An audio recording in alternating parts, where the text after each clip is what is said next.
Okay, I guess we are now live to record this special edition, the Halloween edition of altPOV.radio. And the reason why Jack and I are doing this tonight is because nobody wanted to talk to us on Halloween, so we had to fill the time. And we're probably the only two people, in America on Halloween night that are much more comfortable sitting down in our living rooms or our studies and doing a broadcast as opposed to celebrating Halloween. So we know there would be a very small audience sitting home alone on tonight as well. So actually, I had the camera was on you all that time, Jack. Sorry about that. That's okay. So here I am talking. So what we want to do is just have a relatively short, fun night to talk a little bit about ghosts and goblins and some things that we've experienced during our time. In my time, I did it for a while with Jack as a paranormal investigator back in the 90s and early 2000s, but he had continued to do it for several years, so has more stories that he can share too. But we figured it would be a good night to kind of talk about ghost experiences and ghost stories.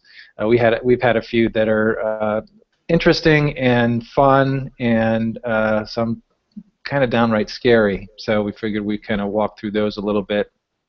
And we also wanted to talk a little bit about the Boyd Bushman video that's kind of flying around out on the internet and getting tons and tons of attention. We posted it on our Facebook page for people to see, and within an hour of posting it, it was down on the link that we provided. So apparently, whoever owns the copyrights to it is going out and trying to shut the video down. So I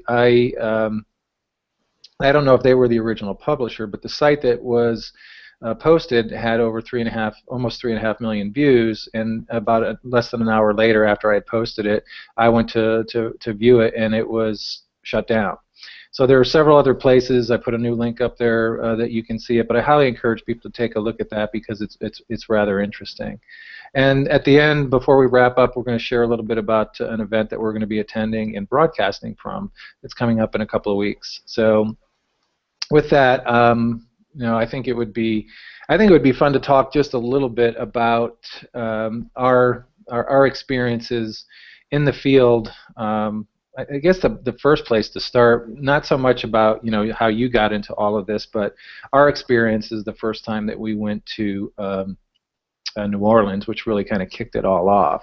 Do you want to kind of frame a little bit about what it was that we were doing when we went there that first time, and then we can talk a little bit, because you and I went there, I think, as a group. Well, we went there solo first once, and then we went there as a group, and then after we'd been there with a group, I think we went back 3 or 4 times and did some investigations that were pretty amazing. Yeah, and the reason why we were there, well, it goes back further than that, actually, with the Myrtles plantation. So you and I, we had gone out there, and I had been there, and then I said, you have to come out there with me. But what happened over the course of time was that we had become friends with Dr. Andrew Nichols, and then you and I wanted to put together, we had an idea for a TV show, and as it turns out, it was a little ahead of its time. And we were talking about the late 90s, mid to late 90s. Yeah, 97. Yeah, so, but we had this concept for a TV show that we thought would be really good, and Dr. Nichols hooked us up with this paranormal researcher in New Orleans, and one thing led to another, and he put his team together, and we were going to shoot footage. We got a cameraman. We were going to do a full production to put together a pilot episode for a TV show. So the first time we went to New Orleans, we met them, and he was a paranormal researcher. He kind of had this team. He had an assistant, but he had like 3 psychics, and one psychic in particular, John, was very, very talented. She was an empath, and she was very emotional. She was Greek, and young Greek, pretty girl, but was raw. It was all raw emotion for her, and she wasn't like one of these older psychics who had learned to kind of harness her abilities. She had no clue what she would feel it and flip out. And if she was in a place where someone had a heart attack, she would feel like she was having a heart attack, and she let everyone know it. So it was funny because we were blown, like when the first thing that happened with her, we were like, whoa, what are we getting into here? It was pretty, right? I mean, Yeah. it was very unnerving, is what I would say. Well, I remember her part of her story as when we got to meet her and talk with her, and we're not going to mention her name because we don't have clearance from her to talk about it, and I don't want to get into any issues with people who don't want to be brought into it. We had some challenges after we had put it together, and it's in our best interest, I think, not to stir that hornet's nest too much. And not necessarily with her, but with the people that we were involved with the paranormal research or the paranormal investigation company. So but I remember her saying, she was telling us her story that she went to New Orleans and did the tour. She lived in the Midwest, and she went to New Orleans with a friend and did the tour, or started to do the tour and quit. Left because it was too intense, and then she said, no, I'm going to go back. And she went back another night, and they went into the I'm forgetting the name of the one place. Maxwell. No, not Maxwell's. The Courtyard where you and I went, which is one of the stories I wanted to tell. The Irish pub. The pub. What's that? Oh, Flaherty's. Uh-huh. So she was talking about how she went there and she felt a very strong presence there. And the investigator said, well, I'd like to come back with you because there's a lot of activity here. So he came back with her. I don't know if it was the same night or another night on the same trip, or if it was a second trip that she came back there. But when he took her there, she wound up, long story short, she went up these stairs on this third level where there was supposed to be a strong presence, a negative entity, negative energy, and she said that she felt as if something grabbed her around the throat and pushed her down the stairs. And the investigator grabbed her, and he wasn't quite sure what was going on, but then he felt a push too, so he grabbed her and they rushed down the stairs. They go back to his office and they look at her neck, and she's got bruise marks in the shape of fingers and hand that you could see around her neck. And they photographed it and documented it. So that was one of those things that you're kind of like, okay, so why would you put yourself in those situations? And what I thought was interesting is that she, like you had mentioned, she was raw. So she had these capabilities, intuitive capabilities for her entire life, and she's like a third generation that we're aware of, based on what she shared with us, who's had these abilities. And she explained to us that she found out at a very young age that she was able to walk by a place and pick up on the energy. She would know what was going on. So she was picking up on energy left and right that most people don't even tune into. But she said that became a part of my everyday being. I had to learn how to shut it off and at least tone it down. The investigator had worked with her to kind of connect with that energy and try to disassociate herself in a conscious state, but she was having a very difficult time doing that. So her entire experience was, as Jack was saying, was in that moment she was feeling exactly what was happening, and if she could not disconnect, she would, I mean, we witnessed this firsthand, the kind of events that she had. And I think the first thing that we did was we did go to a Flaherty's. That was, I think, the very first night, the very first place that we went to. She wasn't picking up on any energy then, but you did that very first night that we were there. I think that was the second time because Karen was there as well. Yeah, with that was a cold spot. Yeah. And that was the first time I'd ever felt a cold spot. And well, Flaherty's was an awesome place. I mean, it was an Irish pub, and the building itself was probably 150 years old. And, of course, a lot of history. And the story around Flaherty's was that it was haunted by several entities, if you will, or residual hauntings. But it was the story of Angelique and the fact that she was killed, somehow murdered or killed or fell out a window or something like that. And people had picked up on her energy, and they would pick up on her energy in the courtyard, and people could feel cold spots there of her, apparently of her essence. So yeah, we were out there and we were all kind of just meandering about and trying to see what was going on, and then I put my hand down. Was it by a tree or a bush or something in an area that was what used to be the well. The well. Where the well was. And I distinctly a cold spot's for people who are unfamiliar. Basically, it's you're feeling the energy of a spirit, or you know, or what people say is that they're using the surrounding energy to manifest or to try to manifest, but you're feeling.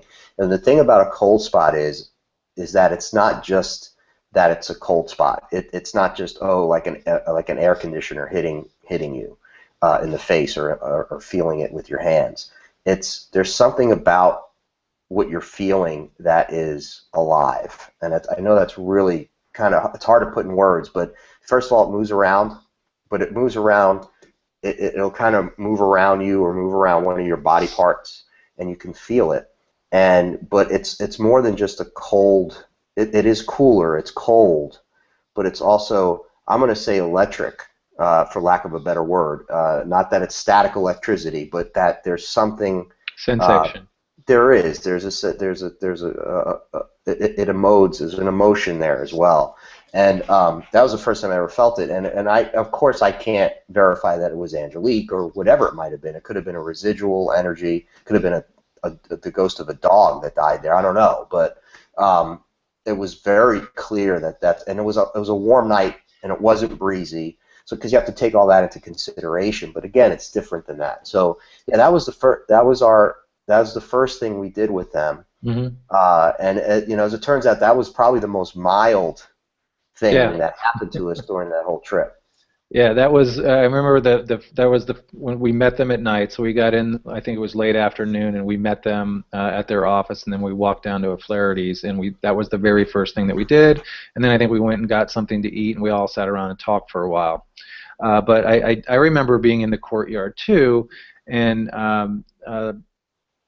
talking later on, talking to Dr. Andy Nichols, and he was telling us that. He said, I've been doing, and this was back in the 90s, so we're going back 15, 20 years. So Andy at that time said he's been doing investigations for 25 years. And he said, you know, this is what I do, that I've done for a living. It has been a big part of my life. I have done, you know, hundreds of investigations, if not 1,000 investigations. And he said, I can count on one hand the time I've ever encountered something that scared me. And he said that one of the most frightening experience he's ever had was at O'Flaherty's, when he said he was doing an investigation and he went up to the third level. The third level of that is now, I think, it's a store. It's empty because most people who have worked in the bar who have ever gone up to the second or third floor have had experiences to the point where they'll just run out. I remember we talked to the owner of the bar, who even said that, you know, we've had our issues with staff who have gone up there and would not come back to work after having gone up those stairs. Well, I remember Andy saying that he went up the stairs, and he said he could feel the heaviness when he went into that the third floor, and he said that he could see on the other side of the room, and it was kind of narrow, long room, and I could tell this just from looking up, so we could see it from the courtyard. And he said that he could see a black mass. A black energy mass that was there, and he said he could feel that it was negative.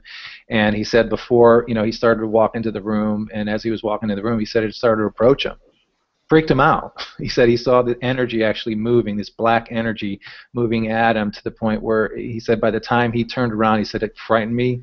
He turned around, he started to leave the room, and he said he got shoved out the door. And he said that was one of the scariest moments he's ever had. So he said he's very rare, and this is somebody who does this for a living, that he had ever experienced anything quite like that. And he said, I remember him telling us, he's like, you know, if you know, there's only been a few times where I've been frightened so much that I thought I was going to soil myself. And he said that was one of those times. Yeah, and coming from him, as he's such an objective, scientific method guy, PhD. He does not go out on a limb at all. I mean, you know, right. When you talk to him, he's not going to tell. No matter what happens, he's not going to say that there's such a thing as spirits, because it's something that just can't be proved scientifically. But he has had these experiences. Now, what he saw, well, the story there is you have this woman in the late 1800s, Angelique. This woman, this beautiful woman, was having an affair with this guy Joseph. Joseph was married. Now, there is a about, I don't know how many years later, but we actually did get into that third floor attic. And we were up there, we had set up a bunch of equipment, and we had gotten a local psychic, really good local New Orleans psychic, to come with us.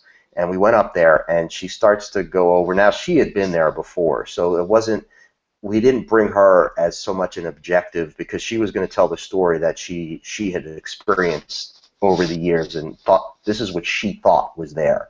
So we weren't bringing someone new. But what really was very interesting is she starts talking about Joseph, a very, not as so much, obviously it was like, well, he killed her, or he was responsible for killing Angelique and somehow threw her out the window into the courtyard. And but she's like, but there's something not right about it. And she started saying that there's something missing in all this. And I was standing there, and every now and again, I have this really awesome psychic moment. Yeah, John, you know me, and it's like I'm not a psychic per se. I'm not. The people don't hire me to talk to ghosts. I'm not that guy, or person. But it hit me like a ton of bricks. We were all sitting there, and there were like 6, 7 of us, and I said, it was his wife. And she looks at me and she goes, oh my God, yeah. And I'm like, it was his wife. His wife either killed her or forced him, or kind of manipulated him into killing her. So there was a confrontation in this third story. That's where they lived. All right, that's where they lived, in this apartment or flat, whatever you want to call it, in 80. And he was having an affair with this woman.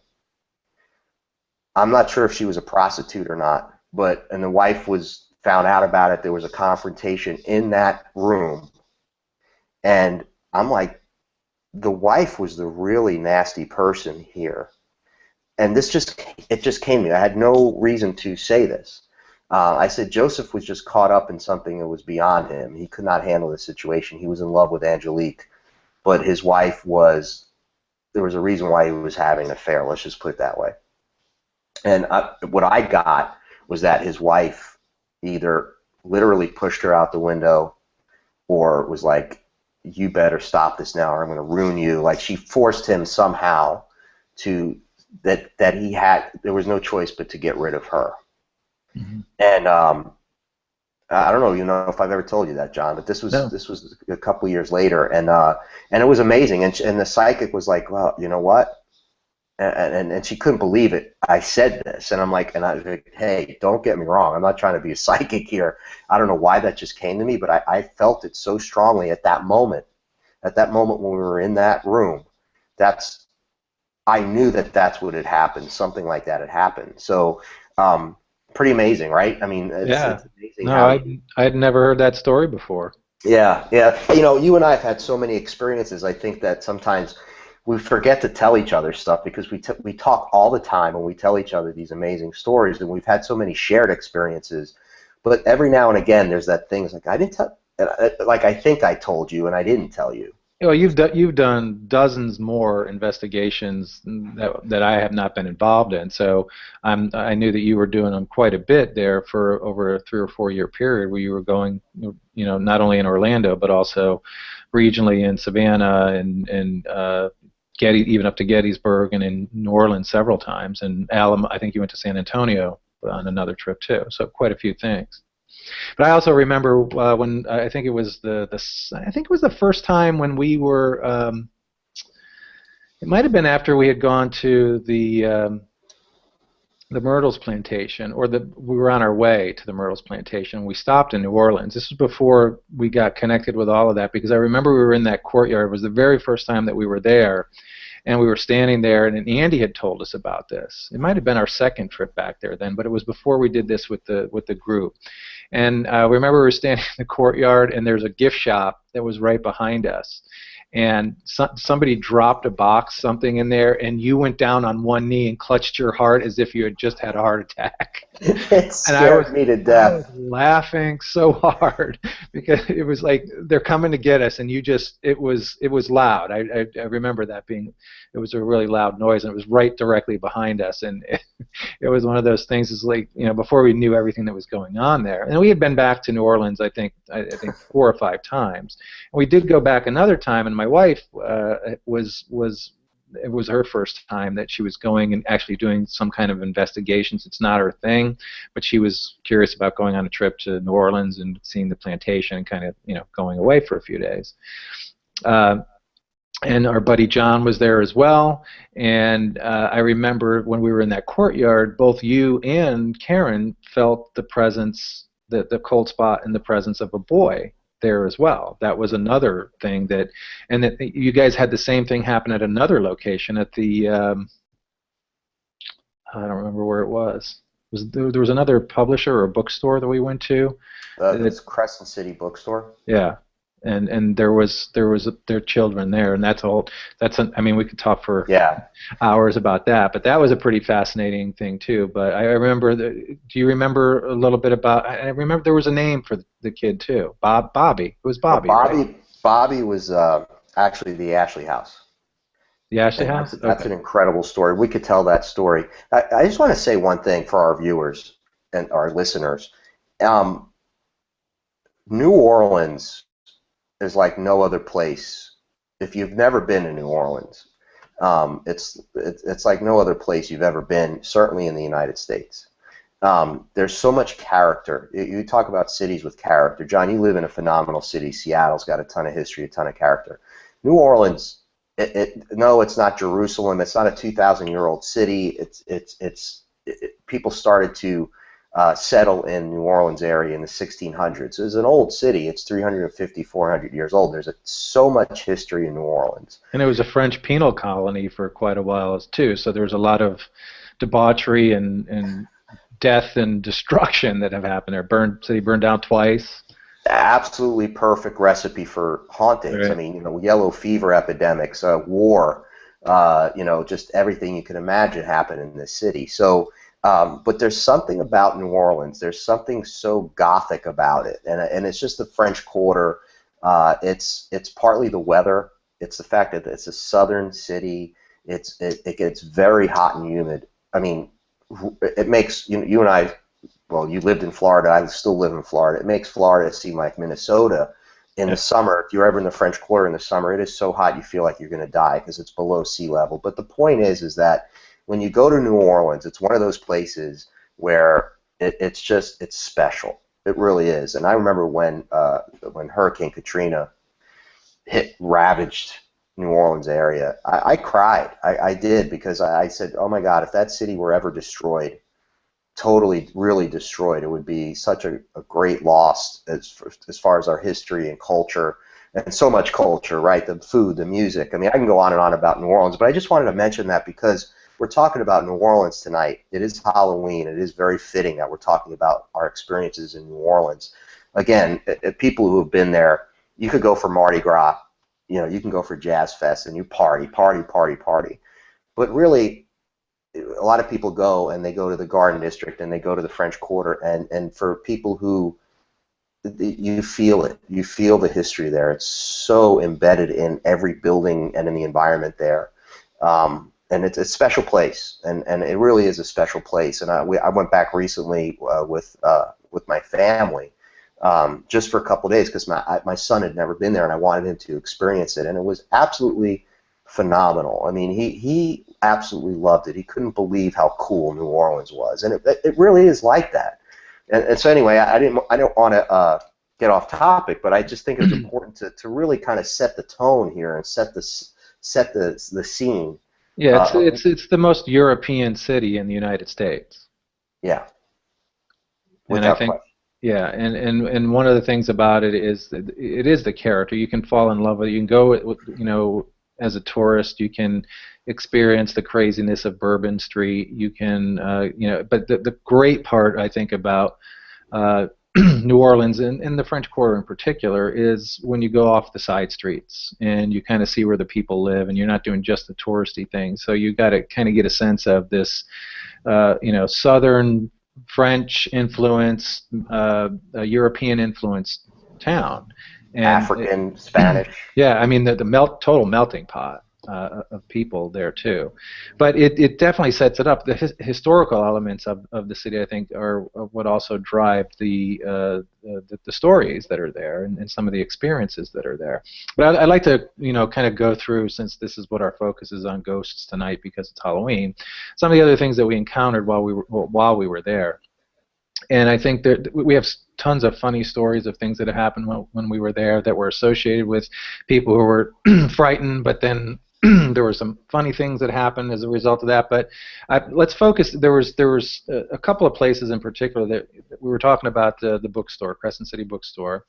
We were also talking about, or want to talk about, the Apothecary, the bookstore, and then Maxwell's. Those were the three areas where we had probably the most profound experiences and also at the Ashley House. I don't know if we can cover all of those in one night, but let's just briefly go into some of those stories. And probably the most, I think the most profound one by far was Maxwell's, because of what happened when we were in there. It was the psychic that Jack was talking about earlier.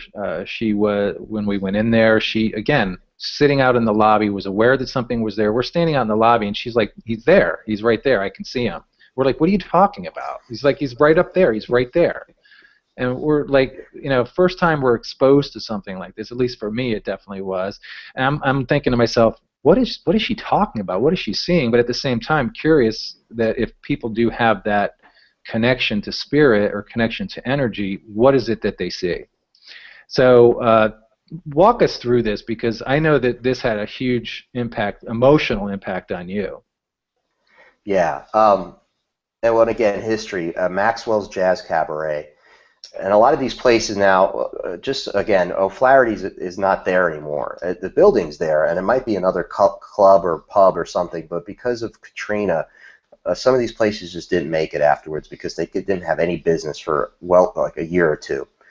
So we can't say, hey, go to O'Flaherty's when you're in New Orleans. I can find the address, and we can post that on our site so people can go to the building. Maxwell's Jazz Cabaret it's obviously the building's still there, but the name has changed a couple times. But when we were there, it was Maxwell's Jazz Cabaret. It was during the 1920s. It was a speakeasy, as many places in New Orleans were. There'd always been a pretty strong mob influence in New Orleans, so you had a lot of bootlegging going on. So anyway, so there's this speakeasy. The story was that so the mob owned the speakeasy, and there were mobsters there. So apparently, from what other psychics had gathered over the years, and what historians could gather from whatever records there were, they would gather. They obviously, it was definitely a speakeasy. This is stuff you can look up. But there was the story revolved around this girl who was, and I don't know if she was a flapper or just a young. Oh, it was the daughter of one of the head mobsters. Mm-hmm. Yes. Yeah. It was her daughter, and she had fallen in love with one of the mob guys, a soldier. Like I don't know if he was a capo. I don't know what they even called it back then, but he was just a mobster. Young, dapper, good-looking guy. This beautiful woman, they fall in love, but they had to keep it secret, right? Because if the father had found out, he might have killed this guy. For whatever reasons in life, that things happen and love doesn't make it, and love can't happen for two people, or they would never wound up together. Whatever the case may be, this was one of those stories of love found, love lost. A very sad story in the end. But because if I'm not mistaken, also too, he was somehow killed. I don't know if the father did find out, Yeah, or he no. was shot by something else, or somehow No, I other. remember there was something that happened, an event that happened in there. I don't know if it was, it might have been a raid or something like that. I don't know if the father was the, but he did know about it, and there was some sort. I don't remember the story. I And we know. should explain too is that the story, as we're telling it, is what the psychics picked up on. Right. So it's not like some documented story, but we had three psychics who were confirming all of this and having different experiences and picking up different information. So it was part of this group of people. What they were doing is they would bring psychics into a location that hadn't been there before. And then they would do some historical research and background checks on it to see if there was corroboration. So they didn't want to have the psychics knowing too much about what was going on in a location. And I know that this one person, it was her very first time there. And the other two had been there before, but they didn't pick up on some of the things that the first time person did, but they also corroborated with each other as they were going through the space. But I don't remember exactly all the details. We'd have to watch and I'd love to be able to put the trailer that we put together. It was a proof of concept for the show. It's 10 minutes long, but we don't have permission from everybody that's in it in order to show it. Therefore, we can't show it.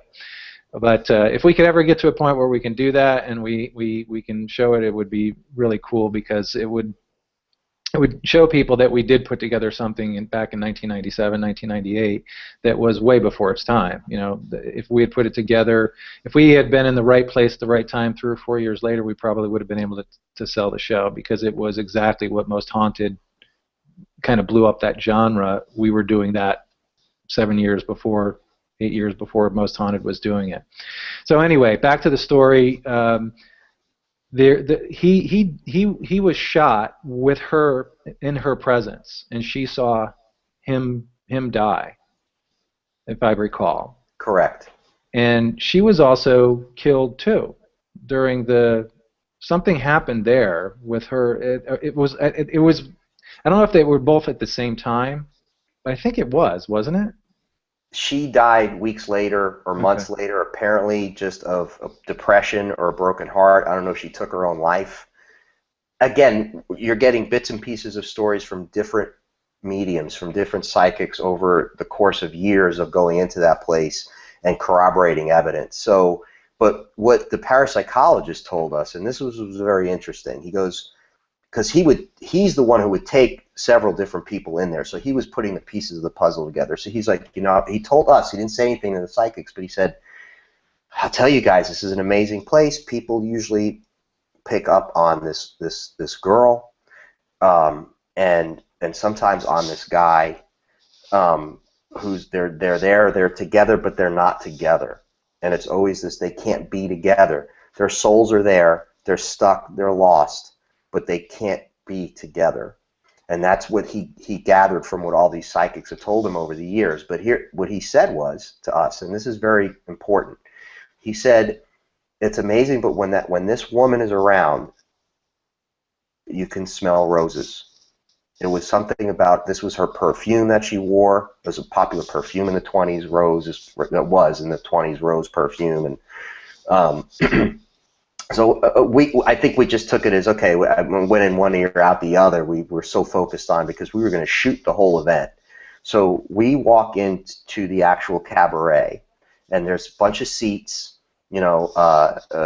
chairs and tables, and then there's a stage. So we wound up walking onto the stage, and so the parapsychologist guy has his equipment, his assistant has his equipment. Now we have our equipment, plus we have our cameraman. We're actually shooting this, right? Because we're shooting footage for the Right. TV show. So we're in go mode. We're in there. We're doing the walkthrough. The psychic that we've talked about goes up on stage, sits on a stool that's on the stage, and goes, "It's too late. She's here. I can't." Something to the effect of, "I can't stop it. I can't stop it." Now, at this point in time, none of us had ever seen channeling before. Right. Okay, we had never experienced watching another human being channel a spirit. It was basically, you can call it whatever you want. Possession is a strong word, but basically they're channeling that spirit. Mm-hmm. She, boom, changes. her facial expression changes. That she was a beautiful woman, the psychic herself, but you could see she turned into another beautiful person. Well, it's important to Is that say fair that to say? yes, I would agree, but this person in particular, a beautiful woman, yes, but she swears like a sailor, drinks like a longshoreman, and she, I wouldn't say that you would ever use the words that she was dainty by any means, but when she transformed, her facial expression softened. Her eyes softened, all the muscles in her face kind of relaxed, and she took over a persona that was definitely not her. It was a transformational moment for us, and I remember you were on one side of down on the floor on the stage, and I was on the other side, and we were looking at each other. I remember I was trembling at that moment too, because I was like, "What is going on?" Because she started reenacting this love affair with this individual. Right, and the parapsychologist, he was good. He was really good at controlling the situation, and so he's like, okay, talk to me now. What are you feeling? And he would actually say, okay, she's in you now, okay, and he understood what was going on, and he knew eventually he was going to have to get her out of that trance-like state, or whatever you want to call it. So, but at the time he's like, so who are you? Like, he starts talking to this woman, and the stage lights, I'll never forget this. And we had lights because the camera lights and all that, so it was shining on her, and she's looking up, and again became this very dainty, just beautiful. She's looking up. And she was like, I miss him. I miss him so much. And I can see, and she said, I'll never forget this. She said, I can see him. I can see him in there. I can see him in your eyes, or something like that. And her eyes well up in tears. And at that point, apparently we can't confirm this, but he was there. He was like on the balcony behind, or in the front part of the room. And people have seen him there. So that's another. The story there is that people who have been in work there have seen him in this balcony area. He's been spotted. This entity has been spotted there numerous times. Right, gangster-looking guy in 1920s period clothing. People see him. So I get the chills just talking about it, even after all these years, because it's quiet. You can hear a pin drop, because this is intense. This is real. You know it's real. And we're looking at each other. John's right. We're looking at each other like, what the? Right? Like, where do we get ourselves into? Because we didn't realize it would be so emotional. We kind of, when you go into these things, you kind of think, oh, you get some cool footage. Maybe you'll capture a shadow, or something even better. That sounds, and Yeah. People be scared or whatever. There's like this, but this was raw human emotion, and all coming from this woman who's an empath, really. No better way to describe it. And she went on. What would you say, John? 10 minutes? Yeah, it was 15? About 10 minutes, 10, 15 minutes. It wasn't, and the investigator didn't want her to stay in too long, because it was draining for her. It was emotional and very tiring. Whenever she would go into those moments of transfer, as she would say, she says, it's going to hit me. I'm going to get hit. I'm going to get hit. And then boom, when she was hit, she was hit. And this is the same. This is the same woman that we talked about when we went to the Myrtles plantation, and we shared the whole story of going through that. We had to pull her out, and she had the screaming, and then all the events that happened. So this is the same woman. So we've had numerous experiences with her abilities, and to be in that moment. Some people could sit there and say, as they listen to something like this, like, oh, that's a bunch of hogwash. Well, I'll guarantee if you were in the moment with her, you wouldn't feel that way. You would be a part of that moment because of the experience that was happening while you were there. And remember, the one thing that was a profound outcome of this is that they never got a name. The investigator said the one thing that they had never picked up on was a name for the gentleman. Mm-hmm. And she referred to him as Nico. Mm-hmm. And he kind of asked her again, and he said Nico, and so she's like Nico, and there was this that was the emotional thing. That's like, and that's when she put her hands up like this and kind of held her neck, and she said, you know, I miss him so much, and welled up eyes, tearing. She had, I don't want to say she had an accent, but it was a little bit different than the way she normally talks. But when he brought her out was probably the most profound thing. You kind of set it up a little bit before. Right. So he goes, okay. He used her real name, and he said, okay, it's time to come out. Come on. And the way he would get her out of these things was to mention her son in real life, because it shocked her out of that and into the reality of, hey, you have a son. Remember who you are. So she came out of this. We're already all in shock. I think the cameraman, who was a pretty skeptical guy going into this thing, great guy, he was just like looking at me like, really, you're going to owe me a lot more money for this.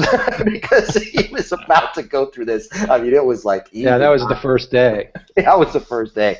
Anyway, he brings her out of it, and you could see all of a sudden she comes back, right?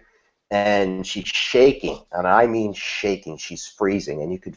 her body was literally freezing. You could feel her hands and her body. She was absolutely frigid, exhausted. And all of a sudden... and I'll never forget this as long as I live, we all started to smell roses. Well, she started smelling on her hands first. Yeah, she's like, oh my God, right. Yeah. And she goes, oh yeah, and she goes, Kai, come here. And we're watching this the whole time. We've been with her all day. So it's not like she snuck in the back room and, you know, poured perfume over her body. Comes out of this, and her literally emanating from her entire essence was the smell of roses. And how do you explain that away? And you know what the answer is to that? You don't. You don't. I don't care what kind of skeptic you are. I don't care who you know, what you believe or what you don't believe. You cannot explain that away. Something happened there. Something very profound happened in those moments. And there were let's see, there's a total of about, let's see, 1, 2, 3, 4, 5, 6, 7, 8, about 11 people that were a part of that in the room, and everybody smelled it. So it wasn't like one of those things where, oh, a couple of people, there's a suggestion that was placed in someone's mind and they manifested the smell. Everybody that was there could smell it, because she would walk up to them and say, smell my hand, smell this, and you could smell it. And it wasn't a matter of like getting your nose in real deep and inhaling and smelling a hint of it. She was reeking of the smell of roses. And that was one of those things and I remember thinking too, it's like, wow, if this is what we can get from doing a show like this, we're going to have a lot of fun with this.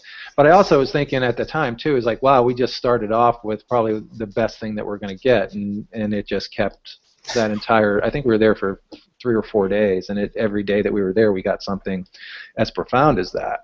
So that was Maxwell. So let's move over to the bookstore.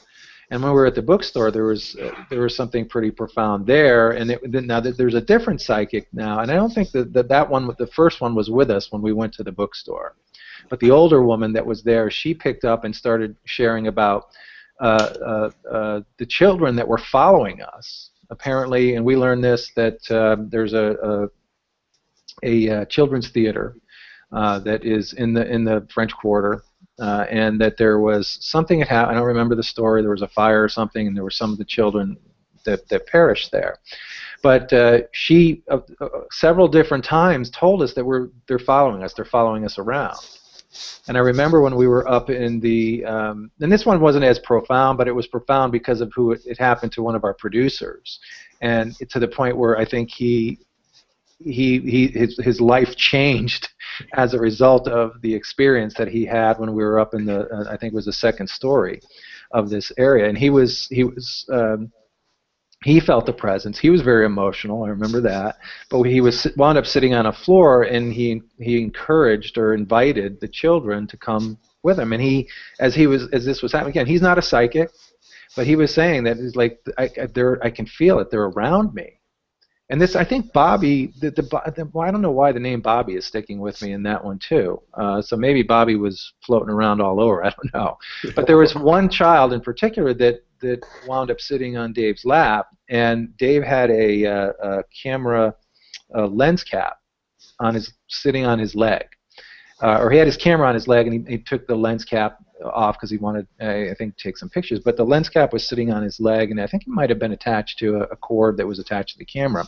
But there was nobody touching it. There was nothing near it. And then the lens cap starts moving on his lap. And he was encouraging the kids to play with it. And all of a sudden, I mean, it's not moving like an eighth of an inch. It's like moving. It was like on the crease of his leg. So it was moving up and down. And it was another one of those things you're like, okay. We were there. We were like, okay, is there any wind causing that? You know, what is it? He wasn't moving. He was completely stationary. And we captured that on film. We got that. We got the lens cap moving on his lap.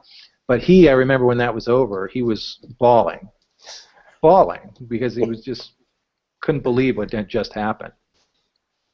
Yeah, that was an incredible experience. And it's for people who might go. It's Le Petit Theater is the theater that had caught on fire. Everything caught on fire in New Orleans at some point. But apparently some children had died in the theater. And they tend to wander around the French Quarter, but especially they like to go to the Crescent City Bookstore too, because there's children's books in there. There's something about it that's welcoming to them. I don't know. It's like, you know, the ghosts of our gang kind of wandering around, you know, the French Quarter. But yeah, you're right. And they were whatever energies. You know, obviously we were there for a reason. We were emitting some kind of our energy of our own because we were obviously into this. We were aware of it. We were looking for it. But I think there's some sensitivity there to children spirits as well with some of us. So that was a natural thing. But for this, you're right. It was the older lady psychic. She was what we would call your more typical psychic. Mm-hmm. She was almost, you would think the lady from Poltergeist is really who she looked like. She was a little taller, but not much. But she was good, and she picked up. She was no emotion, but she was all facts. 1872, right? She would like scream out a date or a name, and then we'd be like, "Whoa, that's still impressive." But she was like, "Yeah, the kids are here. They're following us." And you know, again, at first you're like, "Really?" You know, right? You almost can't. It's like, am I believing this or not? You know, like I don't know. I need to see more. You know, but they were. I mean, they were. I'll never forget that lens cap. And yeah, that was an incredible experience. And that was again. So now we're having all these experiences, and we're like, well, we're onto something here. And yeah, and that was one of our team experiencing it. He was right in the middle of our, I mean, we weren't intending to be on camera at all. It was more about the people who were, but you know, here it is happening directly to one of the people who were part of the crew. So that was a pretty profound moment. And then I want to fast forward. I think this was the same day. So that was in the morning. I think we did like a little bit of a tour. We had gone by the theater, the La Petite Theater, because they were the bookstore and the apothecary were in the same area. They weren't too far from each other, but we went by the theater and we heard a little bit of the story there. And I don't remember all the details, but I remember it being an emotional storytelling about what had happened and some of the energies that's picked up and some of the kids who have followed people around, and they've experienced them before. So this was not something that in the tour. So this group does tours too. And there's several different groups at that time that were doing tours in the city, and there was competition for that. But the one group that we wound up working with were the ones that were having more profound experiences based on their desire to be investigative as opposed to just telling stories. So that was one of the reasons why, is because they had their own psychics. They would bring them in. They had one guy who was dedicated to doing the playing the role of the skeptic to say, okay, what's causing that to happen? So I believe his name was Ed, and he was kind of going around, and whenever we were doing something, Ed was specifically looking for the why of something was happening. But I remember when we went to the apothecary, again, up a couple of flights of stairs, and this was in the roof area of, it might have been the 4th floor of a building, nothing there but junk. It was kind of like a storage area. But this was another one of those things that now the history here doesn't go back too far based on what we were finding. So they had done tours of this before. They have heard of hauntings there before. But they wanted to find out if they could determine, which is one of their objectives, is to see if historically they can go back and validate some of the storytelling that's been told. So we go up onto this space, and I remember our cameraman we've had two pretty profound experiences, and his skepticism was kind of waning a little bit. Not that he was believing, but he was definitely surprised by what he was experiencing. And I remember when we were up there, and the psychic, who is the empath, got hit again, and the older one was there as well, and she was kind of filling in some of the blanks as the empath was having the experiences again. And the shaking again, and it's hitting me. And long story short with this one is that this was probably happened in the 60s. They were assuming that it was in the 60s that there was a drug deal that went bad up in the roof there. So there was a lot of vagrants that would sneak up into these places and live up there. And it was a drug deal that had gone bad, that somebody wound up getting stabbed. And the big thing with that was so profound was the taste of blood. So we have the empath tasting blood, feeling it, holding her stomach, had to pull her out. It happened. This one was really quick. We weren't there very long in that space. But I do remember the cameraman, this was what really hit home, is that he tasted blood in his mouth too, and it freaked him out. He was like completely freaked out by that. Well, he was the one who brought it up. So what, and if I remember correctly, what happened was, so yeah, he was talking about like the 60s, early 70s, and there were like drug addicts and heroin addicts would hang out. And this time in New Orleans, there was a lot of abandoned buildings in the French Quarter, and just it was pretty nasty. And so you'd have all these, you had heroin addicts. Now, what happened was the empath starts like, she felt like she was dying. Again, emotional, right? I can feel it draining out of me. I'm dying. And so we're freaking out because we don't know if she's really going to die, or we weren't familiar with this. Right. But then the older psychic, again, drug deal. It was a drug deal. She just goes right into like very not emotional. Yeah. So it's like the yin and yang of this thing, where the empath is about to drop dead because of what she's feeling, and then the older psychic was like a drug deal. Yeah. I'll never forget. She's like, "Oh man, it did not. It didn't go well. Right? Did not go well. Right. And they really stabbed this. They killed this guy violently. They stabbed him several times. Right. And that's what she was feeling, the blood coming out of her body. But then our cameraman is the one who said, "Does that?" And that was the first. And because he was like, "Oh my gosh," right? And I guess the older psychic had been tasting it. Yeah, you broke up a little bit when you started to tell about the cameraman, so repeat that again. Can you hear me? Yeah, I can hear you fine now. Okay. Our cameraman was the one who said, "Does anyone taste blood?" And at that point, because the older psychic obviously had been tasting, she was like, like that tinny taste in her mouth. She was making faces. She made these like her puckered up like that. But it was actually our cameraman who had nothing to do with it. He was a paid contractor to go and shoot this, and he was. Does anyone taste blood? At this point, he was like freaking out. Right. No, I remember him being very disturbed by that shoot. But yeah, so that was interesting, and again, it takes you back to a particular moment in time. You can almost imagine in your mind's eye the early 1970s or late 60s, like you see those old movies during that time period, and cities like, that was a tough time for big cities in this country. There was like, New York or New Orleans, they were very shabby and they were not being maintained very well. There was a recession. There was a lot of drugs. So you have all these drug addicts, and they're just squatting in these buildings that are empty. And you can almost see it, but it's unfortunate that some of the violence that occurs that you would never know about, and then yet when you're doing a paranormal investigation, if you have the right psychics with you, you can really pick up on things.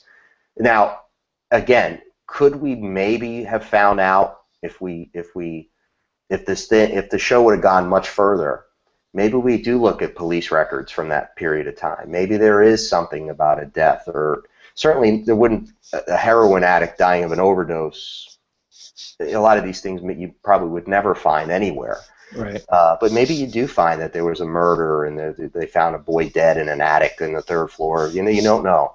But yeah, fascinating, really, really interesting experience. And again, it's with several different people having, you know, profound experiences at the same time. It wasn't like us viewing this from afar or us being on the other side of the camera. We were all in that space feeling, you know, and I think a big part of it, what really made it entertaining from the point of view of what we were capturing for audiences who would be interested in this type of content, was how emotional and how realistic the empath's response was to the events that she was truly experiencing. And she explained to us, you know, over and over again, and you mentioned this in the beginning, that whenever anything hit her, as she would say, I'm going to get hit, I'm going to get hit, she would take on the, she said it was basically the biometrics of the event that happened, of the individual that was feeling what they were feeling. She felt everything. The pain, the racing pulse, she said, you know, the pain is excruciating when she's feeling it in the moments that they're happening. But you triggered that memory when she was talking about, you know, I can feel it leaving me, and she said it's like I'm bleeding out. That whole idea that she was feeling that sense of. And then she started shaking, and we had to kind of like move her out of that space. I remember I grabbed her and moved her off around, because it was kind of like exposed studs, and walls had been torn down, but moving her out of that spot that she was in, because it became a pretty profound emotional response.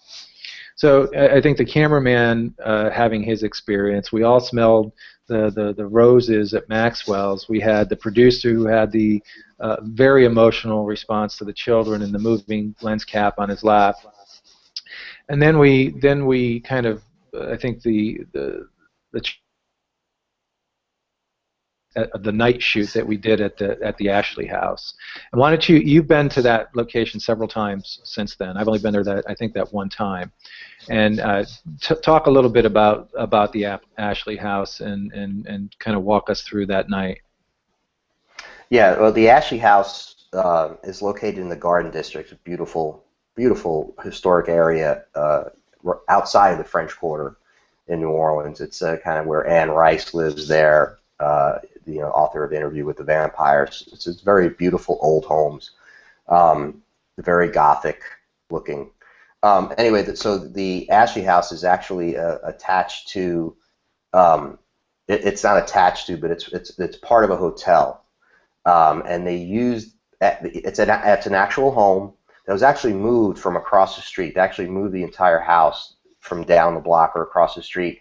I want to say 1850s, maybe was when it was built. An old home, beautiful, beautiful home. But it's empty. There's really very little furniture. There's some furniture in it. There is furniture in it, but they use it for events. So people rent it out for special events, cocktail parties, all through the hotel. So, and for those who want to know, it's the Avenue Plaza Hotel in the Garden District. And if you go there today, they do ghost tours of the Ashley House now. And the reason they do the ghost tours of the Ashley House now, and I'm not being, this is the truth, it's because of us. It's because of what happened there with us. Because after that, people really started to know what was going on at the Ashley House because of everything that had happened there. We'd gone twice because we went back to film a follow-up there. And then since that, I'd been back 3 or 4 more times. So anyway, so that's a little background on the Ashley House itself. But what happened was, again, okay, so we're in go mode. We have the cameraman, the lights. We're out on the porch. The empath in particular is not going near the house yet because she doesn't want to. She's already feeling things and she doesn't want to get too close. So we're holding her back. And we're like, okay, we're just going to do a walkthrough like we normally do the walkthrough. We told the parapsychologist, do your thing. We're gonna document it. So boom, we opened. I'll never forget this. We opened the doors and actually come through the back of the house because that's where the hotel, and there's a pool area, and then you go to the back of the house. So the back porch, we go in the house into the foyer, and immediately there is this empath starting to feel these things, heavy, right away. Now, we know what's coming right now because we're a little more prepared. We've been doing this for 3 days, and we're like, I got to be honest with you, John, I was a little nervous because I didn't know what was going to happen. Now that anytime we went into one of these places, it was so emotional, you know, and I was like, I don't know what to expect. So we went in there, we start meandering about, picking up, Ed was doing his readings with the tri-field meter, trying to get some readings, and the parapsychologist is kind of looking at the psychics. They're walking around. What are you picking up on? Blah, blah, blah. And at first, when we were in the foyer, we started to pick up on there was a little boy. And so, of course, the older psychic is like, you know, yellow fever, he died quickly, you know, that kind of thing, you know. Bobby, Bob, Robert, you know, and very matter of fact. And this is when we experienced our second cold spot ever, because we were there in the foyer and very distinctly felt a cold spot of this little boy about waist level moving around us. I'll never forget that, ever. And again, it had that, there was no air conditioner, there was no air. But you felt this cold, alive kind of essence moving around you. And this is the second time, actually one of the first times this ever happened to me, where I immediately saw this kid in my mind's eye. I'm like, oh, okay, wool pants, suspenders, white shirt, dirty blonde hair, cute as can be kid. This is a little boy, lovable. And I said that, and they're like, yeah, exactly. And I'm like, whoa, like it surprised me, but like every now and again I'll have these moments where I pick up on it. And again, as you know, like I'm kind of things with kids I'm more in tune to, like this, for whatever reason. So there's this precious little boy who died, you know, in the 1870s maybe of either typhoid fever or yellow fever. It happened quickly. Therefore, he's kind of lost. He's looking for his parents. He's looking for comfort, right? And maybe he's between the ages of 5 and 7, maybe 8, between 5 and 8. And so anyway, so we know that now, okay, there's this little boy here, and we felt a cold spot, and we knew that it was like, wow, this is some validation. This is pretty amazing. And one of the things with the cold spots, too, is that we had digital thermometers that we would take through the space with us, and we could, and when we're talking about cold spot, most of the time it was at least a 10 to 15 degree drop in temperature. So you could move these digital thermometers into that space, and you could watch the numbers just drop very quickly down 10, 15 degrees, and if you pull it out of that spot, it would go back up. Now the thing about it that makes, you know, I'm more of a, okay, I need to understand how this is happening type of person. I'm not hook, line, and sinker believing that. So I'm looking, you know, just like the person Ed was, is looking for where's the draft coming from. The thing about it, though, that these cold spots moved. So you could follow the cold spots. And if you know, I've done several different investigations with you in different locations where I've been able to follow a cold spot with a thermometer around a room. So you know that it's not a draft, because if it was a draft, most likely it would be consistently coming through the same spot. And you're not feeling like a breeze against your arm. You're feeling a sense of, how can I have my hand here 1 second and it feels one way, and then I stick it into this spot here and I can feel a big difference. So you know, we were monitoring it with electromagnetic. What was the device that we were using? It was Tri-field meters. Was it tri-field meter? I thought there was something else. So it was tri-field meter. We were using the digital thermometers as well, and I was carrying the digital thermometer, and so was one other person. So I was definitely looking for some validation with that, and I remember experiencing in that. And that wasn't the only. Before we get into some of the other things that happened, but that wasn't your only experience with that entity. We were upstairs, and you re-encountered him again upstairs, right? Yeah, that was even more profound, but that was afterwards. So because that the timing of the events is important, because this is the first thing that happened to us when we walked in the house, and then, if I'm not mistaken, we went into the room where the piano was, Yes. And that's the first time that the empath picked up on this extremely angry man. Correct? There was two things that she picked up on in that space was the angry man, and we were trying to keep track of all the different energies that she was feeling because, and the other psychics were trying to validate it too. There was at first we thought it was just one person, and then they were picking up on like no, there's two different energies that are happening here. There was the angry man, and there was a description again of that person too from I don't remember which one. There was three psychics that were there. So when the empath goes in, she's not feeling anything. She can't talk to us because she's in the moment. But she was picking up on the negative energy, and I remember when she went over towards the window in the corner of the room was when she's like, oh my God, it's coming, and it hit her really hard, and that was the energy that had a heart attack in that space, and she started going into convulsions, and it was hysterical to the point where we picked her up and ran her out of that room because I thought she was going to die. I really thought that we were going to lose her right there because the way that she responded to that spot was, I've never seen anything like it before. And it wasn't scary, but it was real. It seemed like she was having a heart attack. Right, and I got to be honest with you, scared the hell out of me. I was ready to say, okay, I'm done, because it was just. It wasn't scary in a spooky kind of sense. It was scary No. because it felt like she was having a heart attack. So I was trying to clarify that it's not spooky, like ghost spooky. It was like she was having a heart attack, and we were going to lose her right there. Right, and that's the most disconcerting thing in the world, and so the parapsychologist was concerned, which was even more concerning because he had worked with her a lot, and he's like, we got to get you out of here now. It was always like, all right, we're out of here, got to get you out of here. Well, I won't use her name, but got to get you out of here.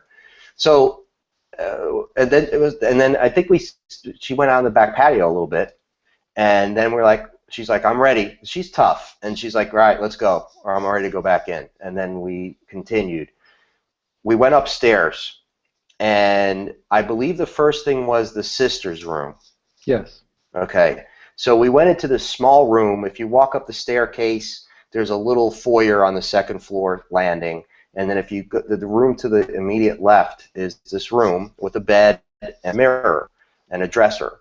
And it's a small little room, and we walk into the room, and this was probably one of the more profound things that happened. Not as intensely emotional, more cute than, but certainly telling and pretty profound.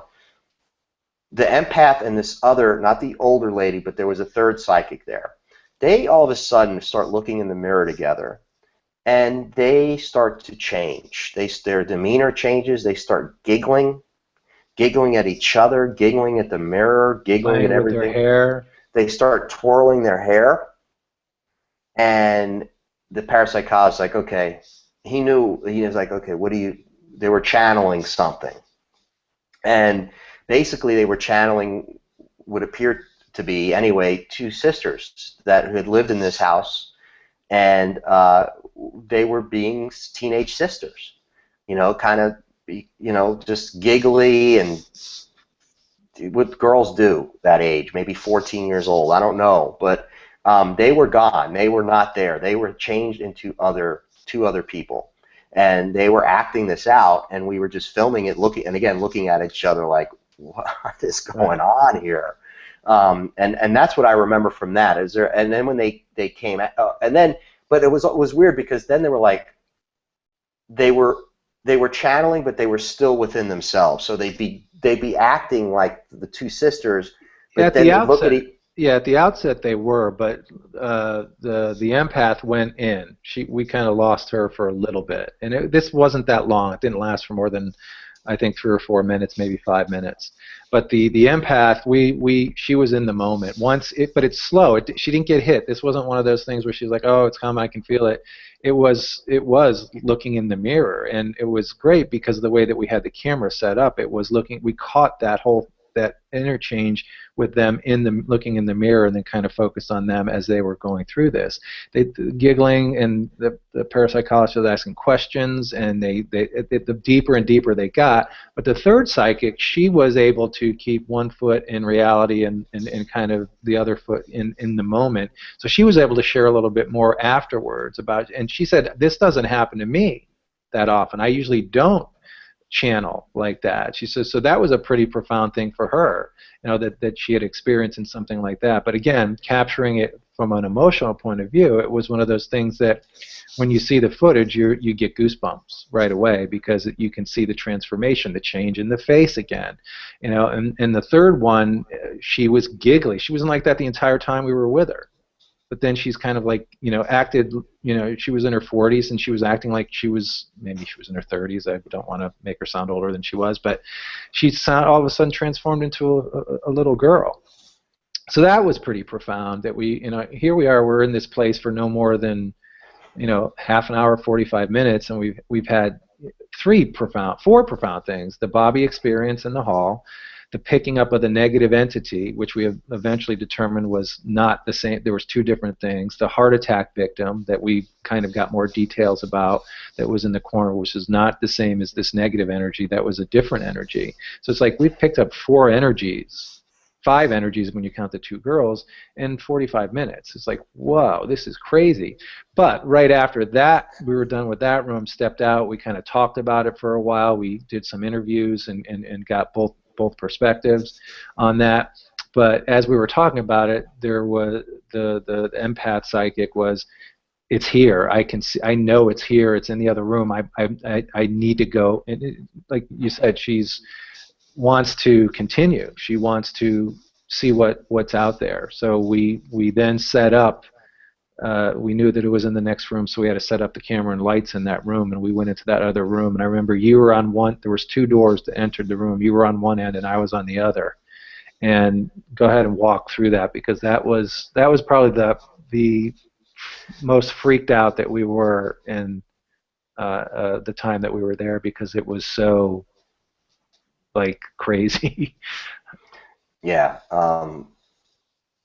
So she's like, she needs to go into this room. So we set everything up. We could walk in there. Cameraman is right on top of her, which is important for later. But so he's like, doing his job. He's right there with her. The parapsychologist is there. It's like, okay, what's going on? And he's here. And then all of a sudden, she goes. She started pacing. She was pacing. She starts to pace. I'm feeling it. It's here. And then and it's like and the parapsychologist is like, you got to get rid of this guy. I'll never forget him saying that, because he was concerned because of the heart attack. He's like, you got to get rid of this guy. And she's like, too late. And then all of a sudden, she changed completely. She turned into this brooding, angry man. Her mannerisms changed. She was now a man. Walked, the way she was moving her upper body, very different.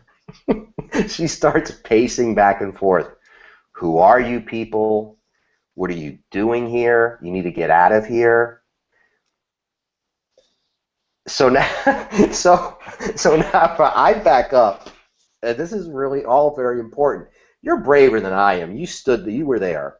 I backed out of the room. I just couldn't take it anymore. I'm like, this girl's going to be the death of me, because it's so emotional. I back out of the room because, first of all, I wanted to give the cameraman and some of the people in there more space. And again, I was concerned, so I wanted to give the parapsychologist his space if he needed to get her out of this. And I wasn't really needed. It was like I had a camera in my hand. I just moved out. And she started banging on the wall, like not punching, but open-fisted, open palm, mad, angry, and almost hit the cameraman. That's how close it was to, like, he literally was like, whoa, like, she's going to hit me. She's going to hurt me. Pacing back and forth. While this is happening, all of a sudden, and this is funny, I know when every time I bring this up, you start laughing, because it is, now looking back, it's funny, but my hand and arm, lower part of my arm, on my left hand and lower part of my arm, started to go numb, and it started to tingle. So I literally am thinking, great, I'm having a stroke. I really thought I was having a stroke because of all the emotional, I just thought it was too much for me, right? Like all this incredible experiences. And I'm like, oh my God, you know, you start doing this with your hand, like what's going on with my hand? I started doing this. And it lasted until she came out of it, right? So she comes out of this, again, freezing to death, exhausted, cold to the touch. And having no idea what just happened. None. Back to the old person we knew. Completely different demeanor. And, of course, we caught it all on film. Come to find out, from what we gathered, this guy was chiseled out of the property in a land deal. And he was very angry and actually did die of a heart attack in that house, maybe even in that room. I don't remember, but he was that angry. He was just very angry about what had happened to him. And this is one of the people who had owned the house at a certain point in time in history that they were picking up on. But what happened was, afterwards, we were all exhausted. I mean, it was just so emotional. We all went back downstairs. And this is what I'll really never forget. And we were in the front foyer on the first floor and just sitting there. And I'm like, you know, like I said it. I said, you know, it was really weird. Like, I was outside of the doorway when this was happening, and my hand went numb. And I started to tingle, and it was one of those pins and needles things. And all three psychics pretty much at the same time looked at me and said, that was Bobby. And I'm like, what? And like, yeah, he was holding your hand. I'm like, what? And like, apparently what had happened, this man scares him. And when this was manifesting, he got scared and held my hand. And the tingling in my hand and what I was feeling in my hand was him holding my hand.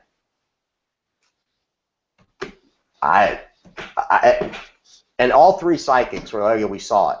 We knew that was happening. Well, two, I should say all two. The two of them, because the other one was gone. Right.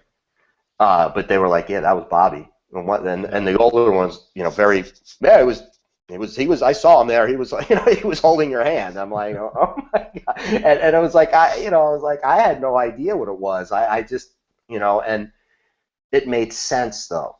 It made sense that this little boy, who all he wanted was comfort, was a little afraid of this angry guy. It's not his dad. It's not his parents. This is just a nasty energy that he's caught with somehow in this in-between world, I guess. I don't know what you want to call it, but that's what I remember of it. So if you want to add, I mean, but that was pretty amazing. No, that you captured. And I remember afterwards, we were done with that, we did interviews downstairs, and we set up light. I mean, we were there for a couple of hours that night, and we interviewed everybody, you know, separately, because it was such a profound night. I mean, we had so much happen in that night, in the time that we were probably there much longer than that, now that I think about it, because, you know, when we got there at first, we had to set up, so we set up.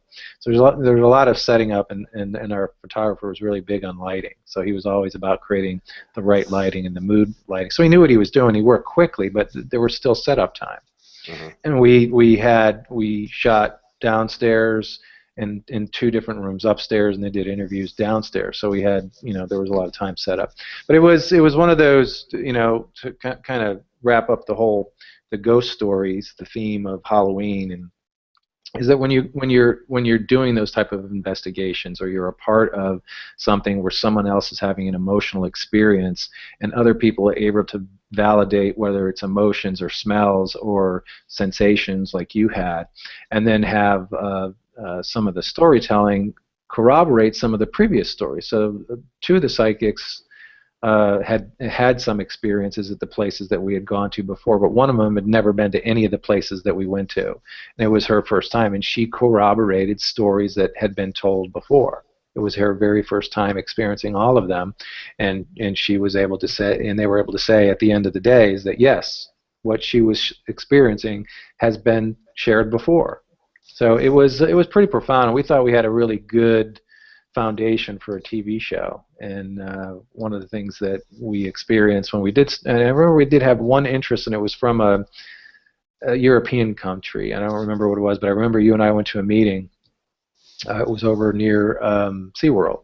It was at an office building there, and we met with them and talked to them for it was about an hour, and shared the video, and there was some interest in it, but it was an overseas type of thing, and that was and you had connections through UCF, and through our two producers had connections through some pretty high people at Universal that took a look at it and passed on it, at that time. So we were just a little bit ahead of our time, and we have the trailer, the 10-minute proof of concept that we put together as proof that we did definitely do something that eventually became a very popular format.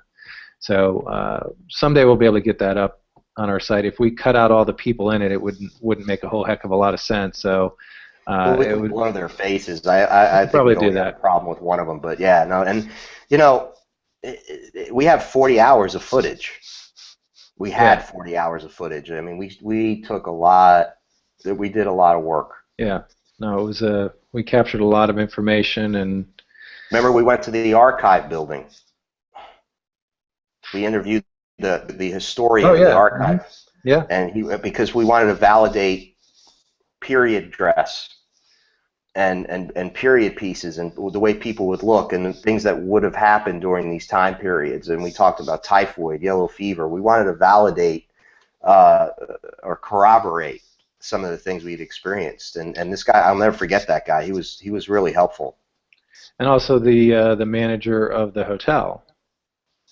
Yes. He was with us. I remember that he did go kind of. I don't know if he was there for the entire time, but he was there during for a portion of it. And we talked to him afterwards, and he said he actually is. I know it was at the very end of the trailer that we did, because he was it changed his opinion as to what was going on in that building. Yeah, that was like our last. It was the last soundbite from the trailer. Gary, I'll never forget. I know his old name, but Gary, he was a good guy. I'll never forget that. But yeah, I think that trip changed a lot of people. Changed all of us. It did. Everyone involved. The cameramen, the managers of the places. Certainly us, because I thought we expected to to shoot good footage, but I don't think we expected to have such profound personal experiences and emotional experiences like we had. Mm-hmm. Yeah.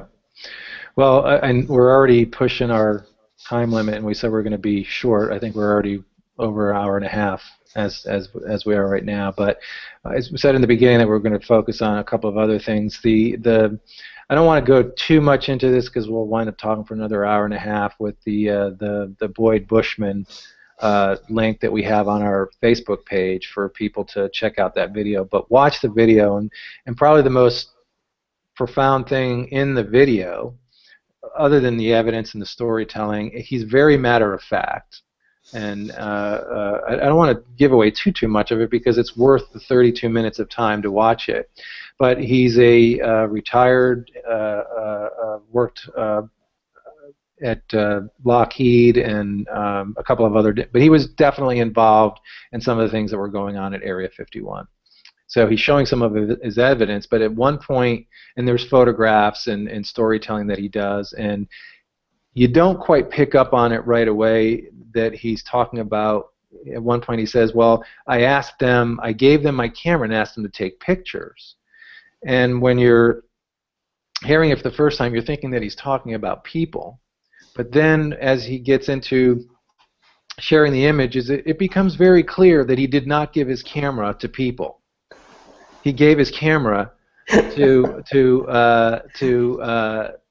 beings that took pictures of the crafts and beings on the crafts and their viewpoint of landing at Area 51 and what it looked like as they approached. It was like, as you're watching it, you're going to be, huh? What is he talking about? Because when Jack and I watched it together, and when we watched it, we didn't realize that he was talking about that. And I made a comment. I said, he's not talking about people, is he? And we were both like, whoa. So the pictures are pretty interesting. They're not. The unfortunate thing is that they're not clearly. You can't get really close to them.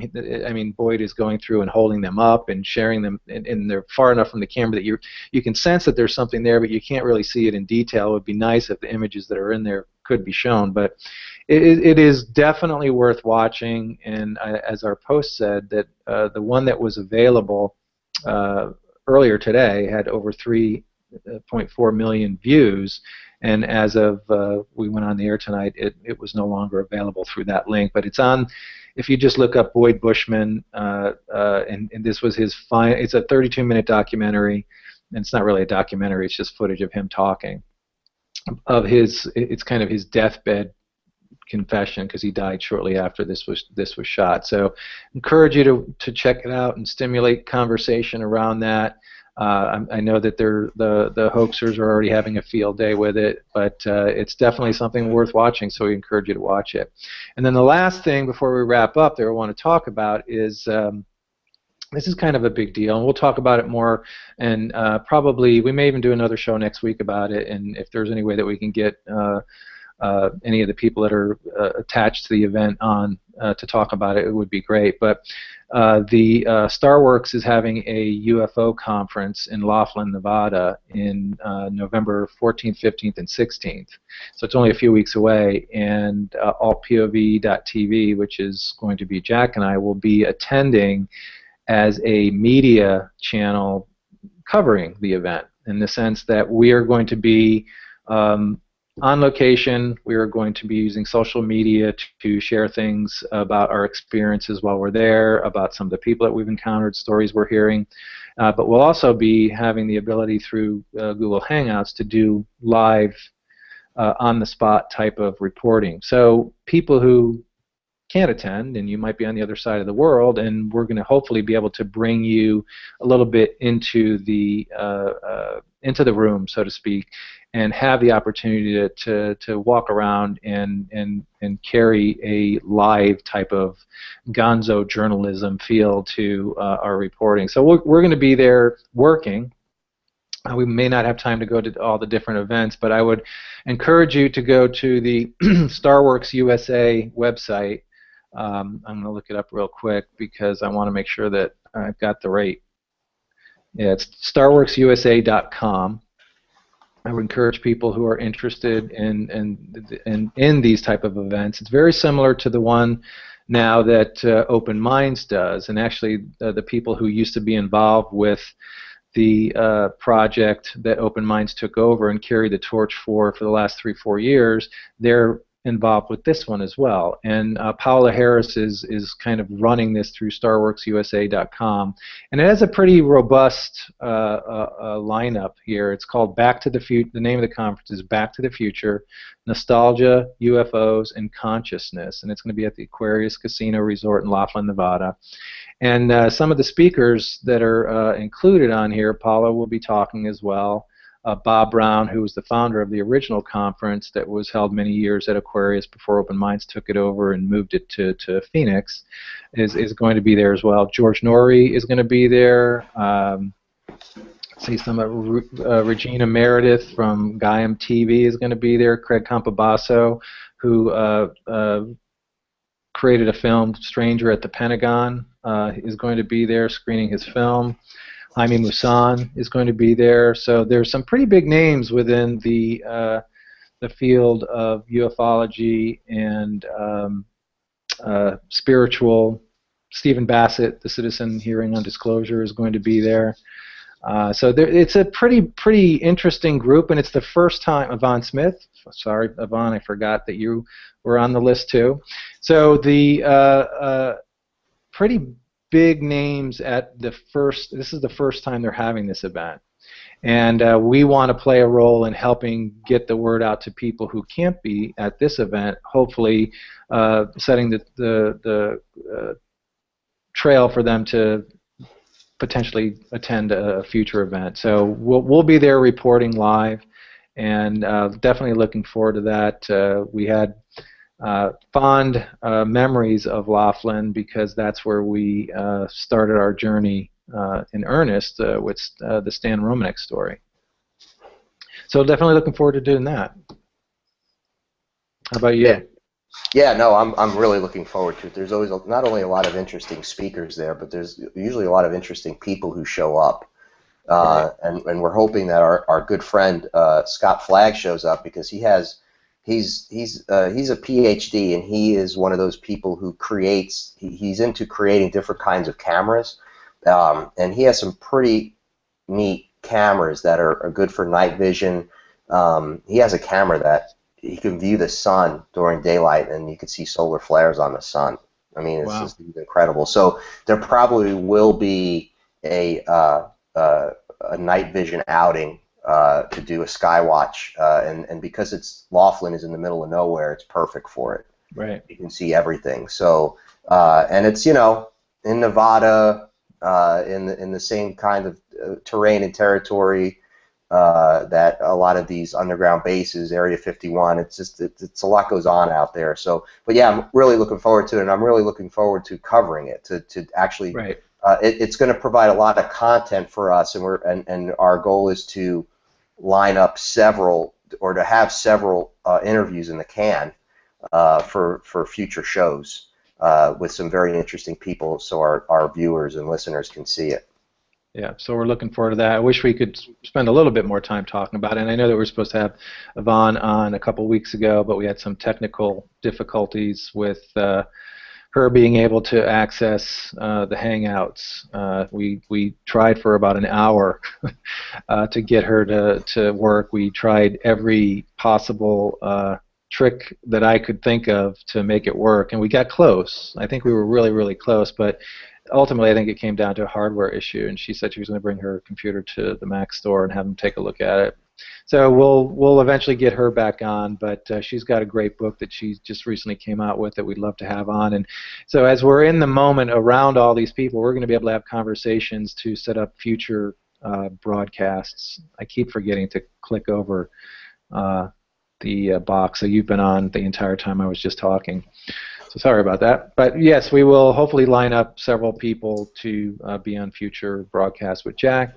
And we'll continue to do this conversational format in off weeks. It's one of the things that's difficult is coordinating all the different people that we'd like to have on the show to be able to sync up with availability, their availability with our availability. So instead of guaranteeing that we're going to have a guest every week, we may fill in every other week with conversational shows like this. So if there's anybody out there who's got recommendations for people that they'd like to see on there, please feel free to contact us through our website or through Facebook and let us know, and we'll look up. We've already had a couple of people who have reached out to us and made some suggestions, and we're following through on those. But we're open to ideas. If you know people that want to tell their story, whether it was a direct experience or something that they've heard about, and we'd love to just stimulate the conversation to create more awareness and get people to ask that simple question: what if this is all true? So, do you have any closing thoughts, Jack? No, not really. I just it's always fun to talk about ghosts, and being that it's Halloween, I'm glad we did this, and I'm glad we focused on New Orleans. As you know, it's a special place in my heart, and for all of us, we've had such profound experiences there.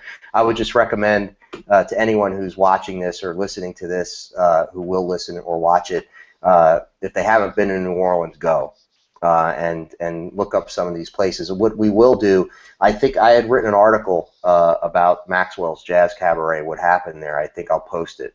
So we'll post some of the information that we've been talking about, whether in the form of photos or short blogs, to try to give you even more information about some of these places and the experiences that we had. We can even put together something like a list of the places that we talked about, and maybe the locations, the addresses where they are, if people are ever in the Crescent City.